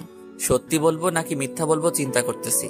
আর চুপ করে থাকা দেখে সানি বলল, আমরা সব জানি, তবুও তোর মুখ থেকে শুনতে চাই। তাহলে আমরা নিজেরা কিছু করে সবকিছু ঠিকঠাক করতে পারবো মনে হয়। সানি আর আইমানের কথা শুনে একটু শান্তি লাগলো। আসলেই বন্ধু ছাড়া কোনো কিছু হয় না। তারপর আমি পুরো ঘটনাগুলো ওদের দুজনকে বললাম। তারপর আমি সানিকে বললাম, এই সানি, ফারিয়াও তো আমাদের বন্ধু, বাট তুই যে ওকে বিয়ে করেছিস, সে কি তোর সাথে এমন করে? আরে না, ও আমার অনেক কেয়ার করে। আরে সানি তো বাসর রাতেই বিড়াল মেরে ফেলেছে। এ কথা বলে সবাই হাসাহাসি শুরু করলাম। একটু পর আইমান আমাকে বলল, জেল শোন, একটা বুদ্ধি দিই, আমার ধারণা 100% কাজে দিবে। আরে তাড়াতাড়ি বল। তুই আজ থেকে তন্নির কোনো কেয়ার করবি না, ওকে সব সময় এড়িয়ে যাবি, খারাপ ব্যবহার করবি, দেখবি সোজা হয়ে গেছে। আরে না, এটা কি করে হয়? আমি ওকে অনেক ভালোবাসি। আরে বেটা শোন, ভালোবাসি বলে লাভ হবে না, ওর মনেও ভালোবাসা আনতে হবে। তুই আজ থেকে ওকে এড়িয়ে যা, দেখবি ও ঠিক হয়ে যাবে। আচ্ছা, দেখি কি করা যায়। এরপর আমি বাসায় চলে যাই। রুমে ঢোকার সাথে সাথে তন্নির প্রশ্ন করা শুরু হয়ে গেল, কোথায় ছিলি এতক্ষণ? অফিসে ছিলাম। অফিস কি 12টা পর্যন্ত হয় নাকি? সেটা তো না জানলেও চলবে। আর আমি কি করব না করব, কোথায় যাব নাকি যাব না, সেটা তোকে বলতে হবে নাকি? আমাকে বলতে হবে না, এত রাত পর্যন্ত জেগে থাকতে আমি পারবো না। তোকে জেগে থাকতে কেউ বলছে নাকি? তুই ঘুমা। তুই আমার সাথে এইভাবে কথা বলতেছিস কেন? কিভাবে বলছি? সারাদিন অফিস করছি, বিরক্ত লাগছে, যা। ও, এখন তো বিরক্ত লাগবে, তাই না? চুপ করবি নাকি কানের নিচে 2টা দিব? কি, আমাকে মারবি? তোকে মারতে কি কারো পারমিশন লাগবে নাকি? চুপ কর, নইলে লাথি দিয়ে রুম থেকে বাহির করব। দেখলাম তন্নি চোখ মুখ লাল করে শুয়ে পড়ল। মনে মনে আইমানকে ধন্যবাদ দিলাম। আসলে আপনারা যেমনটা দেখছেন, বাস্তবে আমি তেমন নই। এই ব্যবহারের মাধ্যমে যদি তন্নি ভালো হয়, সেই জন্যই এমন করতেছি। আমিও আর কিছু না বলে লাইট অফ করে দিয়ে সোফায় শুয়ে পড়লাম। সকালে ঘুম থেকে উঠে দেখলাম তন্নি বিছানায় নেই। আমি ফ্রেশ হয়ে নিচে গেলাম। দেখলাম তন্নি আব্বু আম্মুর ব্যাগ আর জিনিসগুলো রেডি করে দিচ্ছে। আমি যাওয়ার পর সবাই নাস্তা করতে বসলাম। মা বললেন, শোন, একটা কথা বলতাম। বলো। আমরা যাওয়ার পর তন্নি একটু ওর বাপের বাড়ি যাবে, তুই একটু দিয়ে আসিস। আমার সময় নেই, যে যাওয়ার সে একাই যাবে। আর বাপের বাড়ি থেকে কালকেই তো আসলো। আমরা যাওয়ার পর বাসায় তো কেউ থাকবে না, তুই থাকবি অফিসে, তাই বলছিলাম। দেখো, এত কিছু আমি বুঝি না, ও গেলে একাই যাবে। আর কিছু না বলে নাস্তা করে উঠে গেলাম। তারপর বাবা মাকে আমি বাস স্টপে দিয়ে আসলাম। বাসায় এসে দেখি তন্নি নেই। কল দিলাম, ধরতেছে না। আমিও আর কল না দিয়ে রেডি হয়ে অফিসে চলে গেলাম। দুপুরবেলা ক্যান্টিনে খাবার খেতে গেলাম। বাবা মাকে কল দিয়ে জিজ্ঞেস করলাম কত দূর গেছে। অনেকক্ষণ কথাবার্তা বলে কল কেটে দিলাম। হঠাৎ করে তন্নির কথা মনে পড়ল। আমি এবার তন্নিকে কল না দিয়ে শাশুড়িকে কল দিলাম। হ্যালো, আসসালামু আলাইকুম। ওয়ালাইকুম সালাম। বাবা কেমন আছো? আছি ভালো। আপনারা সবাই কেমন আছেন? আছি, সবাই ভালো। খাওয়া দাওয়া করছেন? তন্নি খেয়েছে? এই তো আমরা করতেছি, তুমি করছো? জি, নাস্তা করতেছি। অফিস শেষে আমাদের এখানে চলে আসিও, তোমার আব্বু আম্মুর সাথে আমার কথা হয়েছে। কিন্তু কোনো কিন্তু না, আমি বলছি তুমি চলে আসিও। আচ্ছা ঠিক আছে। কলটা কেটে দিলাম। তারপর সানিয়া রাইমানকে কল দিলাম, সবকিছু বললাম। ওরাও বলতেছে চালিয়ে যাওয়ার জন্য। রাত প্রায় 8টা। আমি ওদের বাসার সামনে গেলাম। তন্নিকে কল দিব চিন্তা করলাম, কিন্তু দিলাম না। কলিং বেল দেওয়ার সাথে সাথে তন্নি এসে দরজা খুলে দিয়ে গেছে। মনে হয় আমার জন্যই ওয়েট করতেছিল। আমি শ্বশুর শাশুড়ির সাথে কথা বলে তন্নি রুমে গেলাম। আমার সাথে কোনো কথা বলতেছে না। আমি ওয়াশরুমে গিয়ে ফ্রেশ হয়ে আসলাম। একটু পর শাশুড়ি এসে খাওয়ার জন্য ডেকে গেল। আমিও সোজা নিচে চলে গেলাম। খাওয়া দাওয়া করে বাইরে বের হলাম। আব্বুকে কল দিলাম। অনেকক্ষণ কল দিয়ে কথা বললাম। তারপর বাসায় আসলাম। রুমে যাওয়ার সাথে সাথে তন্নি অনেক জোরে দরজাটা লাগিয়ে দিল। কি রে, এত জোরে দরজা দিলি কেন? তুই এখানে কেন আসছিস? মানে কি? তোর মাই তো বলল। মা বললে আসতে হবে নাকি? দেখ, বেশি কথা বলবি না, তোরে দেখলেই আমার রাগ হয়। যা শুয়ে পড়। তুই আমার রুম থেকে বের হ। তুই কি আমাকে অপমান করছিস? ধরে নে তাই, তুই আমার রুমে থাকতে পারবি না। ভুলে গেছিস সবসময় আমার রুমেই থাকিস এন্ড আমার খাটে? তুই কি যাবি নাকি গলা ধাক্কা দিব? আমি আর কিছু না বলে বের হয়ে গেলাম। চিন্তা করলাম নিজের বাসায় চলে যাব, কিন্তু এত রাতে যাওয়া রিস্কি হয়ে যাবে। তাছাড়া শ্বশুর শাশুড়িও খারাপ মনে করবে। আর কিছু চিন্তা না করে সোজা নিচে চলে গেলাম। অনেকক্ষণ হাঁটাহাঁটি করলাম, সময় যাচ্ছে না কিছুতেই। তারপর গিয়ে গেস্ট রুমের সোফায় গিয়ে শুয়ে পড়লাম। সকালবেলা শাশুড়ির ডাকে ঘুম ভাঙলো। আমাকে সোফায় দেখে উনি বলল, কি বাবা, তুমি সোফায় কেন ঘুমিয়েছো? রুমে যাওনি? আমি কিছু বলতে যাব এমন সময় তন্নি কোথা থেকে তার আম্মুকে বলে, আম্মু, তোমার জামাই কি করেছে জানো? কি করেছে? কাল রাতে আমাকে গান শোনানোর জন্য বলেছিলাম, সে শোনায়নি, তাই শাস্তি দিয়েছি যে আমার সাথে আজকে ঘুমাতে পারবে না। আমি তো পুরো টাসকে খেয়ে বসে আছি। ফকিন্নি কত বড় মিথ্যা কথা বলল! বাহ, কি সুন্দর নিজেকে বাঁচিয়ে নিল। তারপর শাশুড়ি আমাকে বলল, বাবা, আমার মেয়েটা গান পছন্দ করে, তুমি মাঝে মাঝে একটু গান শোনায়ও। আর তুইও, সামান্য একটা গানের জন্য বুঝি কেউ রুমে থাকতে দেয় না? আমি দুঃখ ভারাক্রান্ত একটা হাসি দিয়ে ওয়াশরুমে গিয়ে ফ্রেশ হয়ে নাস্তা করে অফিসে চলে গেলাম। একটু পর আমাদের অফিসের একটা কলিগ আমার রুমের সামনে আসলো। হ্যালো স্যার, আসতে পারি? আরে আদিবা, আসো আসো। Thanks sir. কিছু বলবে? বলছিলাম কি স্যার, আগামী সপ্তাহে আমি একটু বাড়ি যাব, আমার চাচাতো ভাইয়ের বিয়ে। ও আচ্ছা, ছুটি লাগবে এই তো? জি স্যার। কতদিন লাগবে? স্যার 7 দিন হলে ভালো হতো। আচ্ছা ঠিক আছে, যাও দিলাম, ভালোভাবে যাবে। ধন্যবাদ স্যার। এরপরও দেখলাম আদিবা কিছু বলবে, কিন্তু বলছে না, শুধু ছটফট করছে। তাকে আমি বললাম, কি কিছু বলবে নাকি? আসলে স্যার একটা কথা বলার ছিল। সমস্যা নাই, বলো।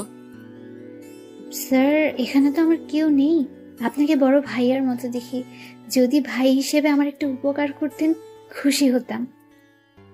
আরে পাগল নাকি তুমি? কোনো সমস্যা নাই, তুমি নির্ভয় বলো। স্যার অনেকদিন পর বাড়ি যাচ্ছি তো, আপু আম্মুর জন্য কিছু শপিং করব আর কিছু জিনিস নেব। আপনি যদি বিকেলবেলা আমার সাথে একটু শপিং এ যেতেন অনেক উপকার হতো স্যার।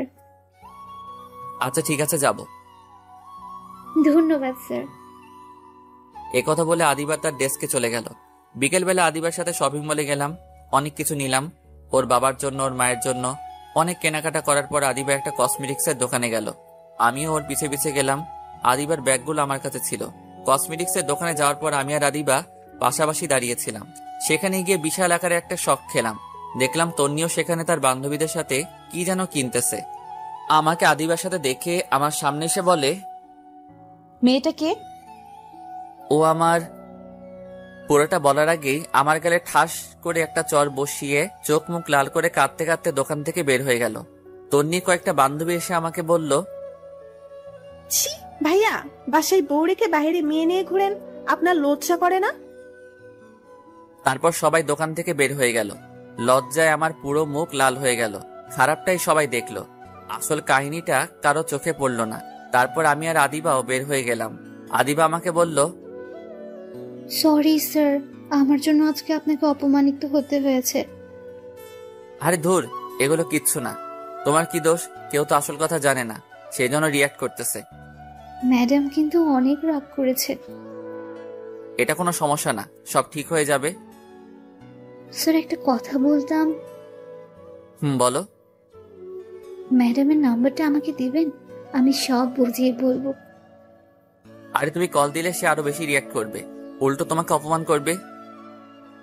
সমস্যা নেই স্যার, আপনি নাম্বারটা আমাকে দিন আর এটা ধরুন। কি এটাতে? স্যার আপনাদের বিয়েতে তো যেতে পারিনি, তাই ম্যাডামের জন্য আমার পক্ষ থেকে একটা গিফট। তুমি আবার এটা কখন কিনলে? সেটা আপনার না জানলেও চলবে, আপনি এটা নেন আর নাম্বারটা দিন। ধন্যবাদ, এই নাও নাম্বার। তারপর আমি নাম্বারটা দিয়ে দিলাম। গিফটটা নিয়ে আদিবাকে একটা রিকশায় উঠিয়ে দিয়ে আমি বাসায় চলে আসলাম। এসে গিফটটা খুলে দেখলাম একটা নীল শাড়ি, অনেক সুন্দর, তন্নিকে অসাধারণ লাগবে। এরপর আমার মাথায় একটা বুদ্ধি আসলো, ফারিয়াকে কল দিয়ে সবকিছু বলে দেই, কারণ তন্নি আজকের বিষয়টা ফারিয়ার সাথে শেয়ার করবে। আমি ফারিয়াকে কল দিয়ে সবকিছু বলে দিছি এবং এটাও বলে দিয়েছি যে এমন ভাবে কথা বলবে যেন তন্নির প্রচুর রাগ হয়। বাসায় একা একা ভালো লাগছে না, আব্বু আম্মুও নাই, তন্নিও নাই। আমি তন্নিকে কল দিলাম, বাট নাম্বার বন্ধ। এরপর তন্নির আম্মুর কাছে কল দিলাম। হ্যালো, আসসালামু আলাইকুম। ওয়ালাইকুম সালাম। কেমন আছো বাবা? জি ভালো, আপনি? আছি মোটামুটি। তন্নি কোথায়?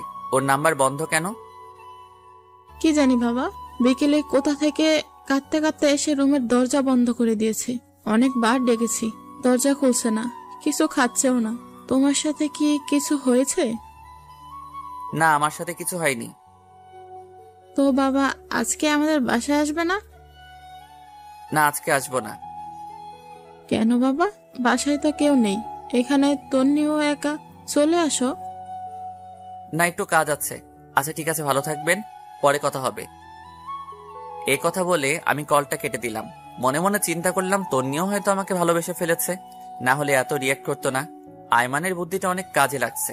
এভাবে কয়েকটা দিন চলে গেল, আমি তন্নিদের বাসায় যাই না। মাঝে মাঝে ওর মায়ের সাথে একটু একটু কথা হয়। প্রায় 10 দিন পর ওর মা আমাকে কল দেয়, তখন আমি অফিসে ছিলাম। হ্যালো, আসসালামু আলাইকুম। ওয়ালাইকুম আসসালাম। বাবা কেমন আছো? ভালো, আপনারা? আছি, সবাই ভালো। বাবা তুমি একটু আজকে আমাদের বাসায় আসতে পারবে? আসলে আমার তো একটু কাজ ছিল। কেন, কোনো সমস্যা হয়েছে নাকি? আসলে হয়েছে কি, আমার বড় বোন নাকি অনেক অসুস্থ। আমি আর তোমার শ্বশুর আব্বা ওখানে যাচ্ছি, তাই তুমি যদি এখানে থাকতে ভালো হতো। তন্নিকেও নিয়ে যান তাহলে। ও যেতে চাচ্ছে না, সেজন্য তো আমরা একটু টেনশনে আছি। সে একা একা বাসায় কিভাবে থাকবে? যদি তুমি একটু আসতে ভালো হতো। আচ্ছা ঠিক আছে, আপনারা যান, আমি সন্ধ্যার সময় আসব। এই কথা বলে কলটা কেটে দিলাম। কেমন জানি খুব খারাপ লাগছে আজকে। অনেকদিন পর ওর সাথে দেখা করতে যাচ্ছি। রাত প্রায় 8টার সময় ওদের বাসায় গেলাম। কলিং বেল বাজানোর সাথে সাথেই দরজা খুলে দিল। মনে হয় আমার জন্যই অপেক্ষা করছিল। ভিতরে গেলাম, দেখলাম চোখ মুখ লাল করে বসে আছে, দেখতে বাচ্চাদের মতো লাগছে। তারপর আমি বললাম, কেমন আছিস? তুই এখানে কেন আসছিস? আম্মা বলেছে তাই। লজ্জা করে না অন্য মেয়েদের সাথে ঘুরে এখন এখানে আসতে? সেটা আমার ব্যাপার, আমি তো তোর কেউ না। আমাকে নিয়ে তোর এত মাথা ব্যথা কেন? তোর মতো ফালতুকে বিয়ে করাই আমার ভুল হয়েছে।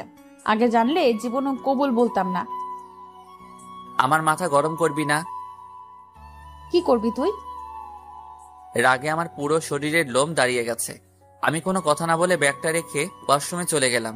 ফ্রেশ হয়ে এসে দেখি তন্নি নেই, মনে হয় ঘুমিয়ে গেছে। আমি আর ওর রুমে গেলাম না, সামনে গেস্ট রুমের সোফায় শুয়ে রইলাম, কিন্তু ঘুম আসছে না।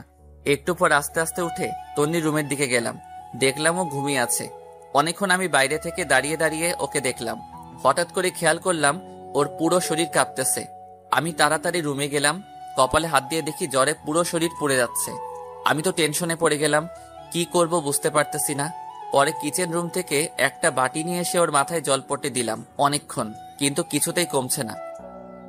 পরে একটা বালতিতে পানি নিয়ে এসে ওর মাথায় দিলাম।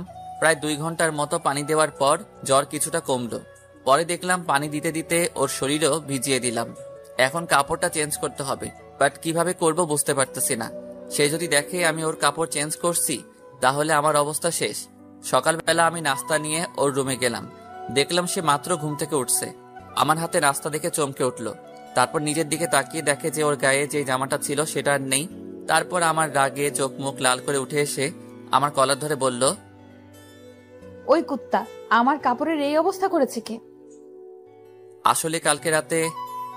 পুরোটা বলার আগে ঠাস ঠাস 2টা চর বসিয়ে দেয়। তারপর বলে, তুই এত খারাপ আমি ভাবতেও পারিনি। আমাকে ঘুমের মধ্যে পেয়ে তুই, ছি, আমার ভাবতেই ঘৃণা লাগে। তোকে আমি আস্তে আস্তে বিশ্বাস করতে লাগলাম, কিন্তু তুই এত খারাপ আমি জীবনেও ভাবিনি। যা, বেরিয়ে যা এখান থেকে। প্লিজ আমার কথাটা শোনো। তুই যাবি নাকি আবার চর খাবি? আমি আর কিছু না বলে নাস্তার প্লেটটা রেখে চলে আসতে যাব, এমন সময় দেখি দরজার সামনে নীলা দাঁড়িয়ে আছে। মনে হয় আমাকে চর মারার দৃশ্যটা দেখে ফেলেছে। লজ্জায় পুরো লাল হয়ে গেলাম।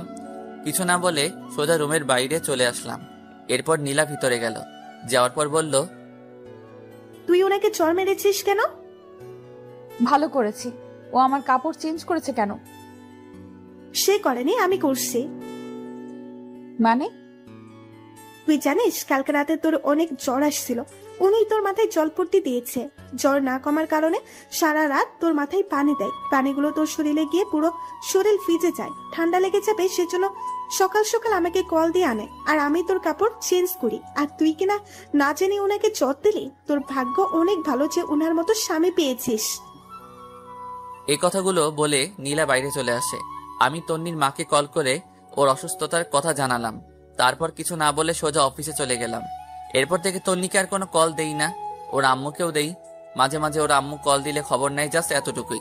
কয়েকদিন পর বাবা মা চলে আসে, এসে আমাকে বলে, কিরে বৌমা কই? ওর বাপের বাড়ি। তা তুই কি এতদিন ওখানে ছিলি? না, মাঝে মাঝে যেতাম। চুপ করে বেয়াদব, তুই কি ভাবছিস আমি কোনো খোঁজ খবর রাখি না? ঘরে বউ রেখে অন্য মেয়ে নিয়ে ঘুরতে তোর লজ্জা করে না? বৌমা আমাকে সবকিছু জানিয়েছে। বাহ, ফকির নিজের দোষ না স্বীকার করে আমাকে ফাঁসিয়ে দিল। জানি বাবা, এখন সত্য কথা বললে বিশ্বাস করবে না, তাই বলেও কোনো লাভ নেই। এরপর বাবা বললেন, এখন ওদের বাসায় যা, আর তন্নিকে তোর সাথে করে নিয়ে আসবি। কিন্তু বাবা, এখন তো কোনো কিন্তু নয়, যেটা বলছি সেটা। এখন তো রাত হয়ে গেছে, এখন কিভাবে আনবো? কালকে সকালে নিয়ে আসলে হবে না? গর্দব, এখন আনতে কে বলেছে? এখন তুই যাবি, রাত থেকে কাল সকালে চলে আসবি। আমি কিছু বলতে যাব, এমন সময় বাবার দিকে খেয়াল করে দেখলাম রেগে আছে। আমি আর কিছু না বলে রেডি হয়ে ওদের বাসার উদ্দেশ্যে রওনা দিলাম। রাত প্রায় 9:30। আমি তন্নিদের বাসার সামনে দাঁড়িয়ে আছি। কলিং বেল দেওয়ার সাথে সাথে দেখলাম তন্নির মা এসে দরজা খুলে দিল। তারপর বলল, বাবা আসছো? পথে কোনো সমস্যা হয়নি তো? না, কোনো সমস্যা হয়নি। আচ্ছা বসো, খাওয়া দাওয়া করে নাও। তন্নিও বসে আছে, বাট আমি কিছু বলছি না দেখে সেও বলছে না। খাওয়া দাওয়া শেষ করে রুমে গেলাম, গিয়ে একটা চেয়ারের উপর বসে আছি। একটু পর তন্নি এসে দরজা লাগিয়ে দিল। আমাকে বলল, সরি। সরি কেন? সেদিন রাতের ঘটনার জন্য। আমি ভাবছি তুই আমার সাথে। থাক, বলতে হবে না, আমার কপালে ওগুলোই ছিল। তুই ঘুমা, সকালে তাড়াতাড়ি যেতে হবে। তুই কোথায় ঘুমাবি? আমাকে নিয়ে তোর চিন্তা করতে হবে না, তুই ঘুমা। খাটে ঘুমা, আমি নিচে ঘুমাবো। কেন, তোর চর খাওয়ার জন্য নাকি তোর কাছে অপমানিত হওয়ার জন্য? সে আর কিছু না বলে ঘুমিয়ে পড়লো। আমিও একটা বালিশ নিয়ে নিচে শুয়ে পড়লাম। সকালবেলা ঘুম থেকে ছাদে গেলাম, তন্নিও আমার পেছনে পেছনে গেল।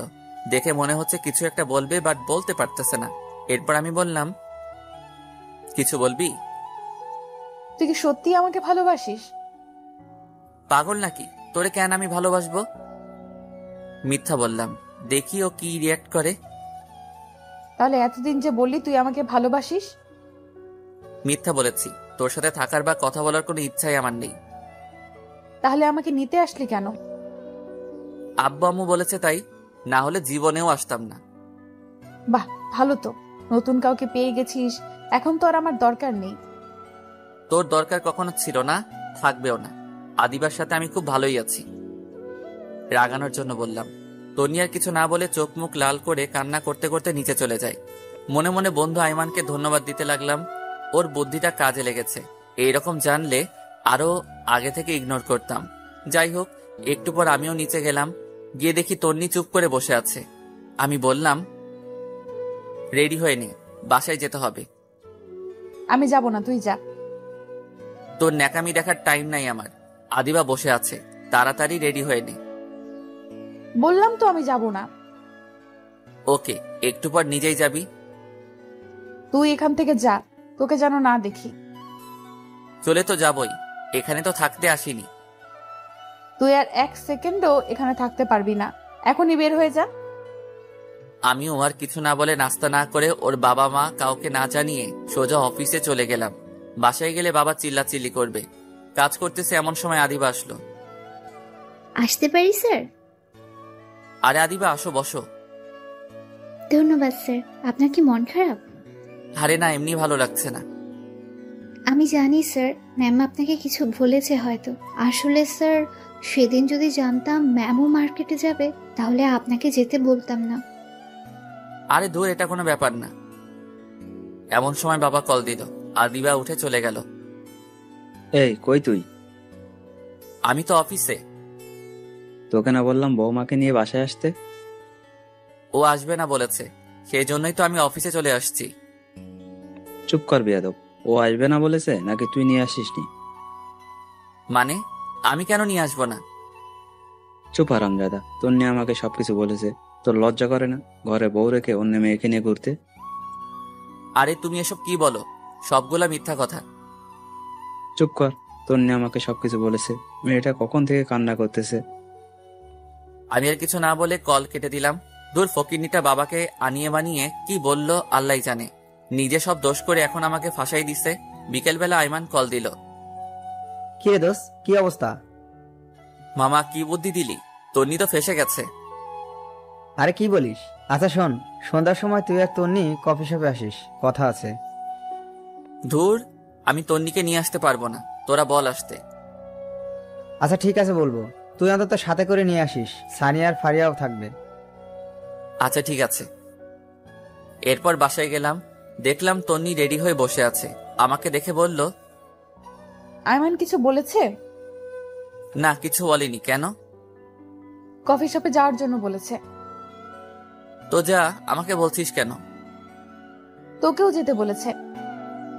আমি যাব না, তুই যা। একসাথে যাওয়ার জন্য বলেছে, তুই না গেলে আমিও যাব না। মনে মনে তো আমার লাড্ডু ফুটতেছে। আহা, কি যে আনন্দ বলে বোঝাতে পারবো না। যাই হোক, বেশি মুড নিতে গেলে আবার দেখা যাবে যে একসাথে যাওয়াই হবে না। একটু পর আমি আর তন্নি বের হয়ে গেলাম। একটা রিক্সা নিলাম। এই প্রথম বিয়ের পর একসাথে রিক্সা নিয়ে ঘুরতেছি। যখন ওর সাথে ফ্রেন্ড হিসেবে ঘুরতাম রিক্সায়, কি মজাটাই না হতো। সবকিছু মনে পড়তে লাগলো। আমি রিক্সার একপাশে সরে বসে আছি।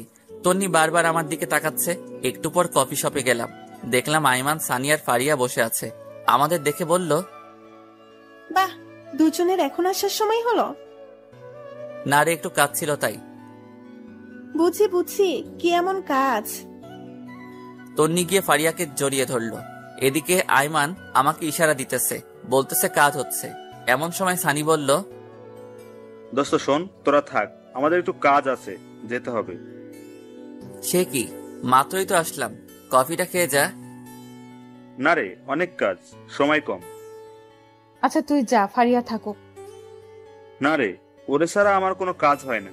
ওর কপালে চুমু না খেয়ে কাজে মন বসে না। চুপ কর ফাজিল। আচ্ছা তোরা থাক, পরে কথা হবে।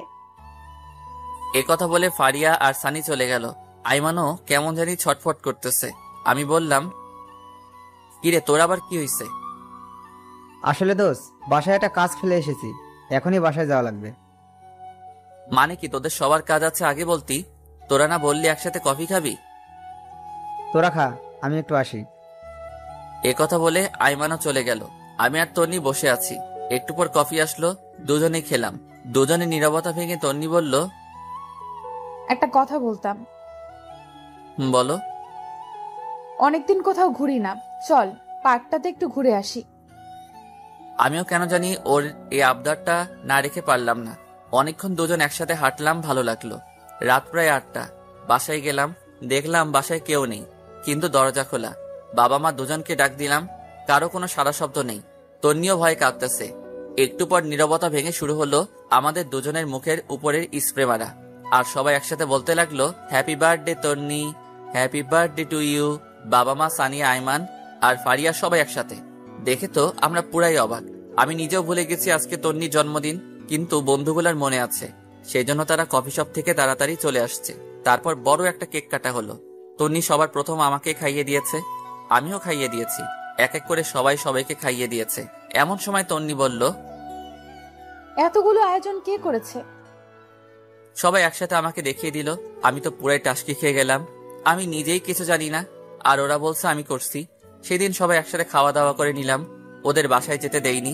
আমি, সানিয়া, আইমান একসাথে ঘুমাইছি। ফারিয়া আর তন্নি একসাথে ঘুমাইছে। পরে যে যার মতো চলে গেল। আমিও অফিসে চলে গেলাম। দুপুরবেলা আদিবা আমার রুমে আসলো। স্যার আসতে পারি? আসো বসো। স্যার একটা কথা বলতাম। অবশ্যই বলো। আসলে স্যার আমার একজনের সাথে রিলেশন আছে। বাবা বিয়ের জন্য চাপ দিচ্ছিল, তাই আমি বাবাকে ফাহাদের কথা বলেছি। ফাহাদ আমার বয়ফ্রেন্ড। বাবা বলেছে ওকে নিয়ে বাবার সাথে দেখা করার জন্য। যদি আজকে বিকেলের জন্য আমাকে ছুটি দিতেন উপকার হতো খুব। আরে এটা কোনো কথা? তুমি আমাকে আগে বলবে না? ওকে যাও, দিলাম। ধন্যবাদ স্যার। আদিবা একটু কষ্ট করতে পারবে? জি স্যার বলুন। তোমার পাশের আলমারিটার উপর একটা হলুদ রঙের ফাইল আছে, যদি একটু কষ্ট করে দিতে উপকার হতো। এতে কষ্টের কি আছে? এ কথা বলে আদিবা উঠে ফাইলটা নিতে গেল। আলমারি উঁচু হওয়ার কারণে সে একটু উপরের দিকে উঠে পায়ের আঙুলের উপর ভর করে ফাইলটা নিতে যাবে, এমন সময় পা স্লিপ করে উল্টে যেতে লাগলো। আমি তাড়াতাড়ি উঠে ওকে ধরে ফেললাম, আর এমন সময় তন্নি এসে উপস্থিত। আমাদের একসাথে দেখেই চিৎকার দিয়ে উঠল। দেখলাম হাতে একটা টিফিন বাটি, মনে হয় দুপুরের খাবার নিয়ে আসছে। ধুর শালার, কেন যে আদিবাকে ফাইলটার কথা বললাম।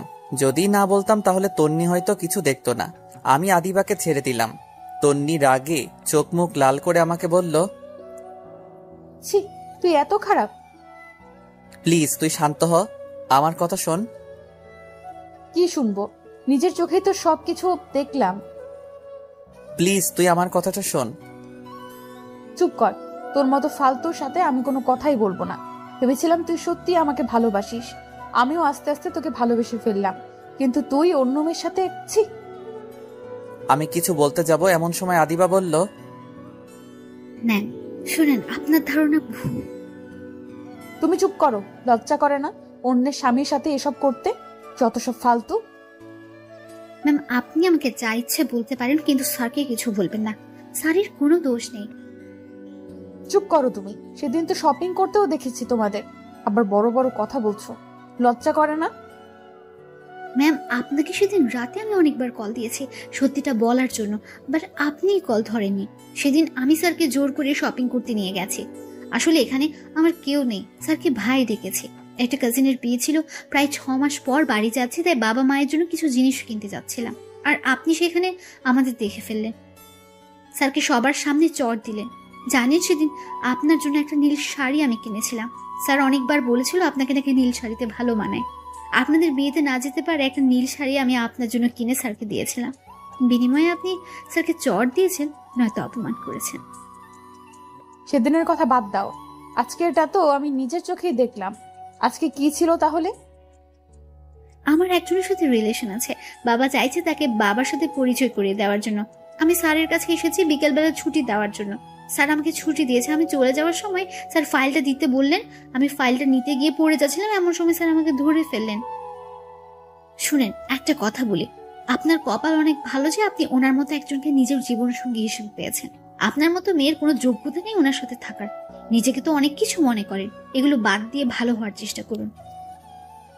আদিবা এ কথাগুলো তন্নিকে বলে চলে গেল। দেখলাম তন্নির চোখে পানি চলে আসছে। আমি এতক্ষণ কিছুই বললাম না, চুপচাপ দাঁড়িয়ে দুজনের কথা শুনছিলাম। আদিবার কথাগুলো অনেক ভালো লাগলো, মনে মনে কয়েকবার ধন্যবাদ জানালাম। একটু পর তন্নি আমার দিকে তাকালো, চোখ মুখ লাল হয়ে আছে। তারপর আমাকে বলল, নিজেকে খুব চালাক মনে করিস তাই না? মানে? তুই কি ভাবছিস আমি কিছুই জানি না? তুই এই যে এতদিন অবহেলার নাটক করেছিস, আমার সাথে খারাপ ব্যবহার করেছিস, নিজেকে হিরো ভাবছিস? মনে মনে ভাবলাম তন্নিকে এগুলো আবার কে বলে দিছে, শালা আইমাইন না বলে দিল নাকি? এরপর আমি বললাম, এগুলো সব মিথ্যা কথা, আমি যা করেছি মন থেকে করেছি। তোকে এই কথাগুলো কে বলেছে? তুই কি ভাবছিস এরা শুধু তোর ফ্রেন্ড? আমার ফ্রেন্ড না, পারি আমাকে সবকিছু বলেছে। শালার মেয়েদের পেটে কিছুই হজম হয় না, কি দরকার ছিল তন্নিকে এগুলো বলার? তারপর আমি বললাম, তোকে এই কথাগুলো ফারিয়া বলেছে? দেখ ওর কি হাল করি। কি করবি তুই ফারিয়ার? এ কথা বলে আস্তে আস্তে এগুতে লাগলো। আমি বললাম, কি ব্যাপার, তুই এদিকে কেন আসছিস? কেন এসেছি তাই না? দেখ একদম কাছে আসবি না, আমি কিন্তু চিল্লাচিল্লি করব। কর চিল্লা চিল্লি, দেখি কে আসে। আমি পিছাইতে পিছাইতে দেওয়ালের সাথে লেগে গেছি। এ কি করছিস তুই? বলার আগেই ঠোঁট দিয়ে আমার ঠোঁট চেপে ধরলো। আমার পুরো শরীরের লোম দাঁড়িয়ে গেল। কিছুক্ষণ এভাবে থাকার পর আমি তন্নিকে একটু দূরে সরিয়ে দিলাম। বললাম, এই তুই কি পাগল? এটা আমার অফিস, বেডরুম না। যদি কেউ দেখে ফেলতো? দেখুক, তাতে আমার কি? খাইছিস? মাত্রই তো খাইলাম। আর দূর এটা না, দুপুরে খাইছিস? না, তোর জন্য রান্না করে নিয়ে আসছি। তুই করছিস নাকি আম্মা করছে? দুজনেই করছি। তুই এত কথা বলছিস কেন? আচ্ছা ঠিক আছে, বলবো না। তুই ফ্রেশ হয়ে আয়, একসাথে খাবো। ওকে। এরপর তন্নি ওয়াশরুমে চলে গেল। আমি মনে মনে ভাবছি অবশেষে তন্নি লাইনে আসলো।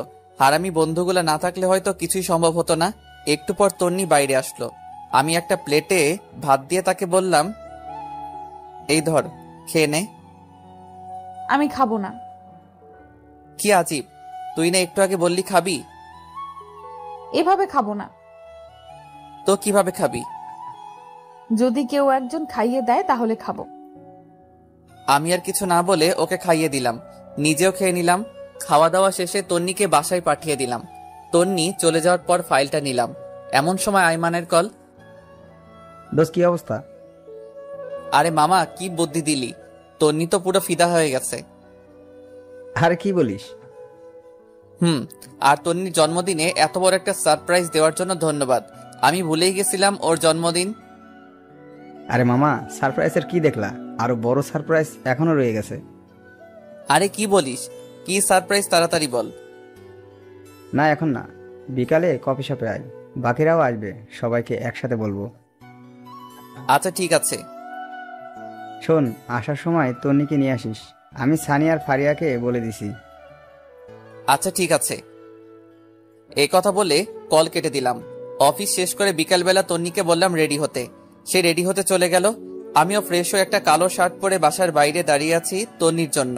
একটু পর তন্নিও আসলো, বা সেও কালো শাড়ি পরে আসলো। আমি দেখে আরো একবার ক্রাশ খেলাম। হা করে তাকিয়ে আছি। একটু পর তন্নির ঝাঁকানিতে বাস্তবে ফিরে এলাম। আমাকে বলল, এইভাবে হা করে তাকিয়ে আছিস কেন? মশা ঢুকবে। আরে না, আমি একটা কথা চিন্তা করতেছিলাম। কচু করছিলি? যা এখন রিক্সা নিয়ে আয়। তারপর আমি একটা রিক্সা নিলাম। আমি একটু দূরে সরে বসতে চাইলাম, কিন্তু আমার বাম হাতটা চেপে ধরে বসে আছে। একটু পর কফি শপে পৌঁছে গেলাম।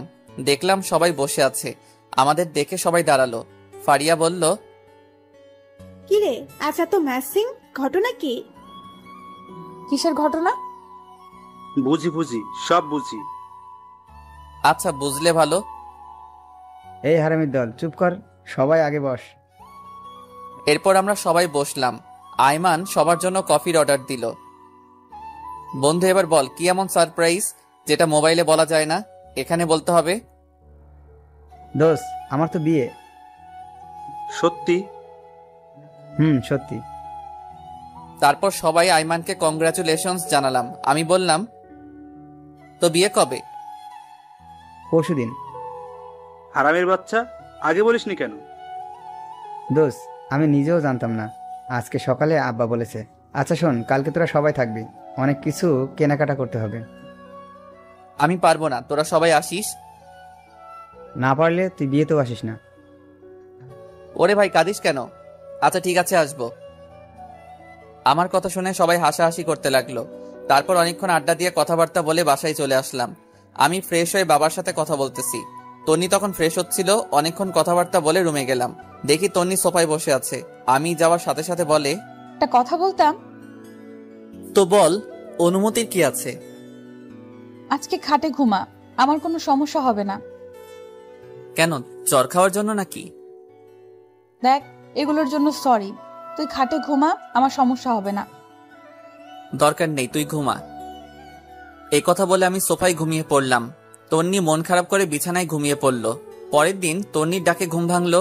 উঠে ফ্রেশ হয়ে নাস্তা করলাম। রুমে যাওয়ার পর আয়মান কল দিল। হ্যালো দোস্ত, কই তোরা? তাড়াতাড়ি আয়, আমরা সবাই ওয়েট করতেছি। দোস্ত, আমি না আসলে হয় না? তন্নিকে পাঠিয়ে দিব। ওকে, তুই আমার বিয়েতেও আসিস না। আচ্ছা, রাগ করিস না, আসছি। এরপর তন্নিকে বললাম রেডি হতে। দুজনে রেডি হয়ে মার্কেটের উদ্দেশ্যে রওনা দিলাম। একটু পর মার্কেটে চলে আসলাম। কি রে হারামি, এত দেরি কেন?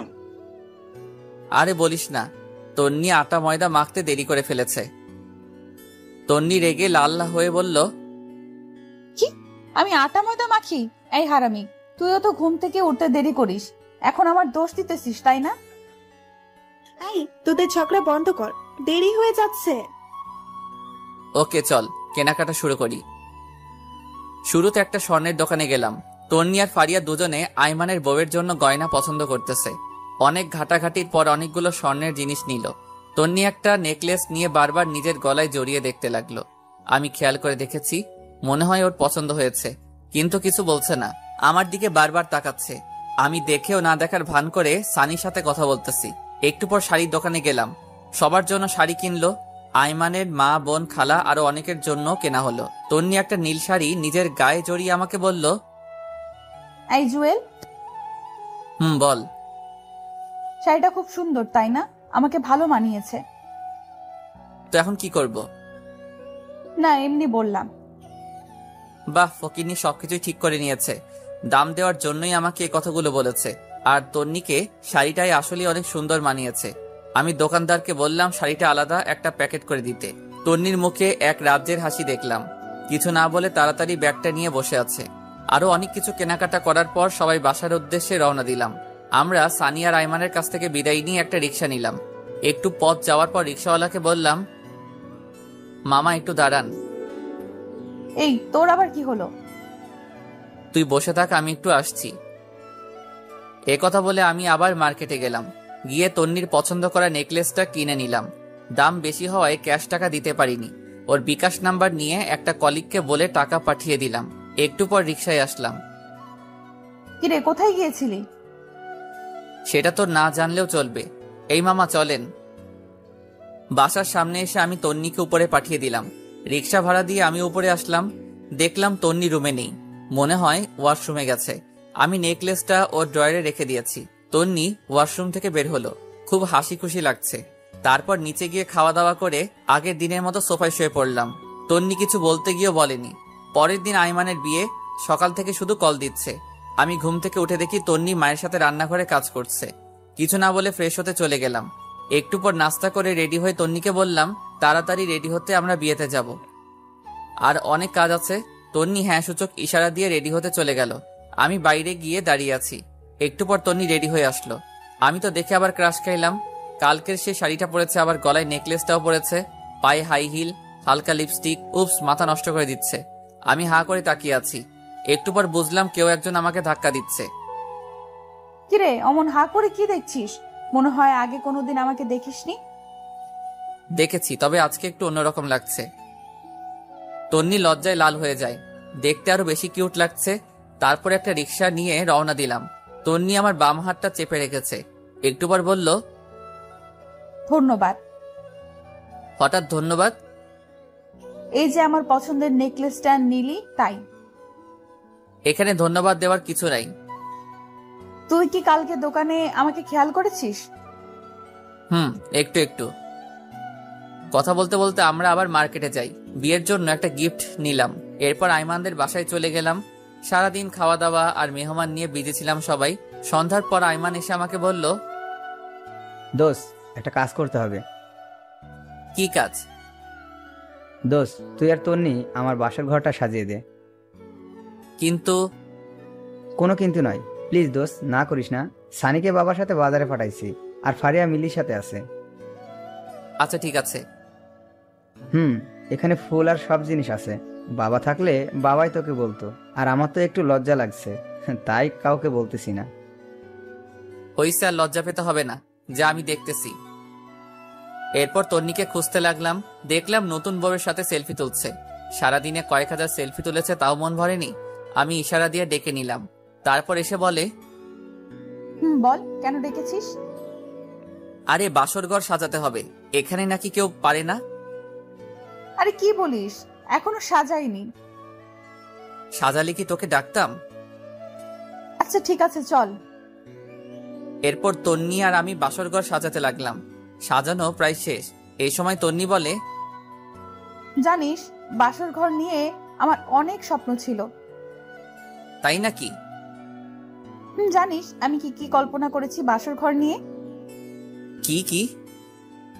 আমার জামাই আসবে, আমি লজ্জায় ঘোমটা দিয়ে রাখবো, সে ঘোমটাটা সরাবে, তারপর তার পা ছুঁয়ে সালাম করব, তারপর সে আমাকে গান শোনাবে, আমি তাকে শোনাবো, কিছুক্ষণ নাচবো, তারপর দুজনে ছাদে গিয়ে চাঁদ দেখবো, সে আমাকে দোলনায় দোলাবে, হঠাৎ করে বৃষ্টি শুরু হবে।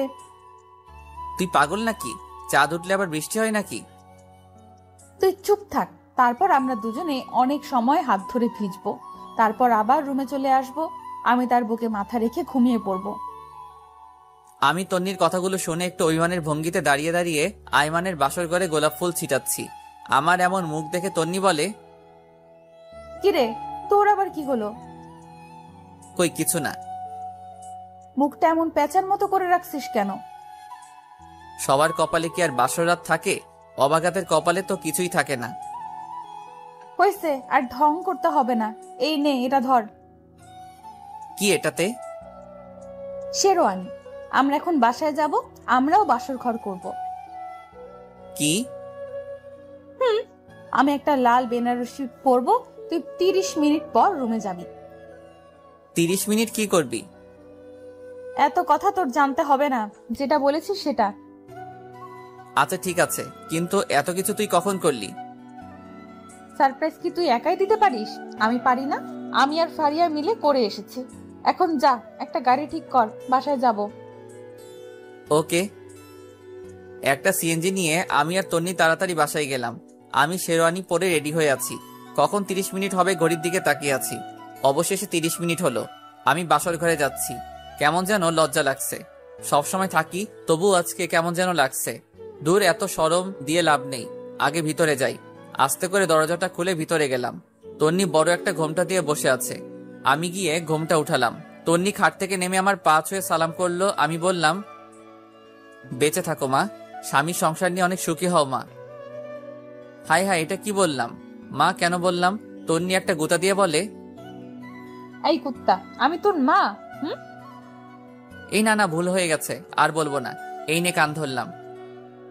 ওকে, এখন একটা গান শোনা। এই আমি তো গান পারি না। কি বললি? আচ্ছা শোনাচ্ছি। ওকে।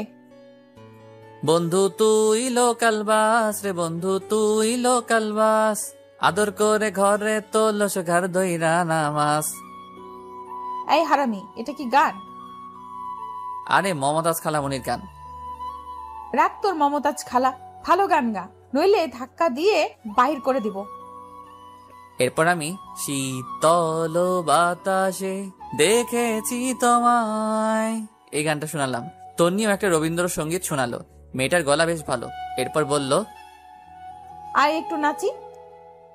ধুর, আমি নাচ পারি না। হালকা নাচ, যেমন তেরি মেরি গানটাতে হালকা নাচি। আয়। আমি তো সানি লিওন আর উর্বাশীর গান ছাড়া নাচতে পারি না। মায়ের খাবি কিন্তু। এরপর উড়া ধরা কিছুক্ষণ নাচ দিলাম। আমি তো হাসতে হাসতে শেষ। তন্নি বলল, চল ছাদে যাব। ঠিক আছে চল। এইভাবে না, আমাকে কোলে নিয়ে চল। কি আর করা, ওকে কোলে নিয়ে ছাদে গেলাম। একটু পর বললাম, এই তুই কি খাস? ওরে আল্লাহ, এত ওজন তুই! আর একটু হলে তো মারাই যেতাম। তন্নি কিছু না বলে আমার একটা হাত ধরে হাঁটতে লাগলো। আমারও অসম্ভব ভালো লাগা শুরু হলো। এরপর আমি তন্নিকে কোলে নিয়ে পুরো ছাদ ঘুরলাম। একটু পর শুরু হলো ঝুম বৃষ্টি। তন্নির ইচ্ছাটা উপরওয়ালা পূরণ করে দিল। দুজনে অনেক সময় ভিজলাম। হঠাৎ একটা বাজ পড়ার সাথে সাথে তন্নি আমাকে জড়িয়ে ধরলো।